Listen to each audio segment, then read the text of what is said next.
ওং নমো ভগবতে বাসুদেবায়। জয় শ্রীকৃষ্ণ। রাধে রাধে।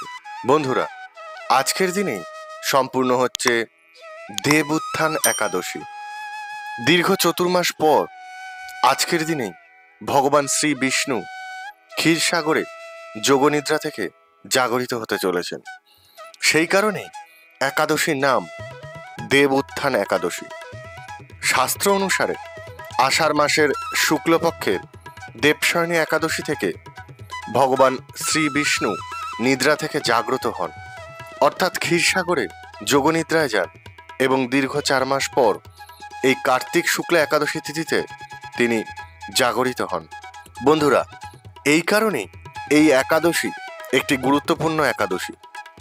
যদি এই একাদশী পালন করতে পারেন তাহলে তো খুবই ভালো, আর যদি কোনো কারণে এই একাদশী পালন করতে না পারেন তাহলে সেক্ষেত্রে বন্ধুরা আজকের দিনে দেব উত্থান একাদশীর ব্রতকথা শ্রবণ করে ভগবান শ্রী বিষ্ণু ও মা লক্ষ্মীর উদ্দেশ্যে যদি একটি প্রদীপ প্রজ্বলন করতে পারেন তাহলে সেক্ষেত্রে তাতেও এই একাদশীর ব্রতের পূর্ণ ফল অনেকাংশে লাভ করা যায়। তাই আজ একাদশীর ব্রত পালন করুন বা নাই করুন, একবার হলেও শ্রবণ করুন এই দেব উত্থান একাদশীর ব্রতকথা। যতবার আপনি এই ব্রতকথা শ্রবণ করবেন ততবার ভগবান শ্রী বিষ্ণুর কৃপায় পরম শান্তি লাভ করবেন। আশা করি দর্শক বন্ধুরা এই ব্রতকথা শ্রবণ করে আপনাদের ভালো লাগবে। শুরু করছি ভগবান শ্রী বিষ্ণুর দেব উত্থান একাদশীর ব্রতকথা। হে কৃষ্ণ করুণা সিন্ধু দীনবন্ধু জগৎপথে গোপেশ গোপিকাকান্ত রাধাকান্ত নমস্তুতে। জয় শ্রীকৃষ্ণ। রাধে রাধে। মহারাজ যুধিষ্ঠির বললেন, হে পুরুষোত্তম, কার্তিক শুক্লপক্ষের একাদশীর নাম আমার কাছে কৃপা করে বর্ণনা করুন। ভগবান শ্রীকৃষ্ণ বললেন, হে রাজন, কার্তিক শুক্লপক্ষের একাদশী উত্থান বা প্রবোধিনী নামে খ্যাত। প্রজাপতি ব্রহ্মা পূর্বে নারদ মুনির কাছে এই একাদশীর মহিমা কীর্তন করেছিলেন। এখন তুমি আমার কাছে সে কথা শ্রবণ করো। দেবর্ষি নারদ প্রজাপতি ব্রহ্মাকে বললেন, যে একাদশীতে ভগবান শ্রী গোবিন্দ শয়ন থেকে জেগে ওঠেন সেই প্রবোধিনী বা উত্থান একাদশীর মহিমা আমার কাছে সবিস্তারে কীর্তন করুন। ব্রহ্মা বললেন, হে নারদ, উত্থান একাদশী যথার্থই পাপনাশিনী, পূর্ণবুধিনী ও মুক্তিপ্রদায়িনী। এই একাদশীর ব্রত নিষ্ঠার সাথে পালন করলে সহস্র অশ্বমেধ যজ্ঞ এবং শত শত রাজসীয় যজ্ঞের ফল অনায়াসে লাভ করা যায়। জগতে দুর্লভ বস্তু প্রাপ্তির কথা আর কি বলবো। এই একাদশী ভক্তিপরায়ণ ব্যক্তিকে ঐশ্বর্য, প্রজ্ঞা, রাজ্য ও সুখ প্রদান করে। এই ব্রতের প্রভাবে পর্বত প্রমাণ পাপরাশি বিনষ্ট হয়ে যায়। যারা একাদশীতে রাত্রি জাগরণ করেন তাদের সমস্ত পাপ ভস্মীভূত হয়। শ্রেষ্ঠ মুনিগণ তপস্যার দ্বারা যে ফল পান এই ব্রত উপবাসে তা পাওয়া যায়। যথাযথভাবে এই ব্রত পালন করলে আশাতীত ফল লাভ হয়, কিন্তু অবিধিতে উপবাস করলে স্বল্প মাত্রায় ফল প্রাপ্তি হয়। যারা এই একাদশীতে ধ্যান করেন তাদের পূর্বপুরুষেরা স্বর্গে আনন্দে বাস করেন। এই একাদশীতে উপবাসের ফলে ব্রহ্মহত্যাজনিত ভয়ঙ্কর নরক যন্ত্রণা থেকে নিস্তার পেয়ে বৈকুণ্ঠে গতি লাভ হয়। অশ্বমেধ যজ্ঞ দ্বারা যা সহজে লাভ হয় না, তীর্থের স্বর্ণ প্রভৃতি দান করলে যে পুণ্য অর্জিত হয়, এই উপবাসের রাত্রি জাগরণে সেই সকল অনায়াসে লাভ করা যায়। যিনি সঠিকভাবে উত্থান একাদশীর ব্রত অনুষ্ঠান করেন তার গৃহে ত্রিভুবনের সমস্ত তীর্থ এসে উপস্থিত হয়। হে নারদ, বিষ্ণুর প্রিয়তমা প্রবোধিনী একাদশীর উপবাস করলে সর্বশাস্ত্রের জ্ঞান ও তপস্যায় সিদ্ধিলাভ করে চরমে মুক্তি লাভ হয়। যিনি সমস্ত লৌকিক ধর্ম পরিত্যাগ করে ভক্তিভরে এই উপবাস করেন তাকে আর পুনর্জন্ম গ্রহণ করতে হয় না। এমনকি মন ও বাক্য দ্বারা অর্জিত পাপরাশিও শ্রী গোবিন্দ অচিরেই বিনষ্ট করে দেন।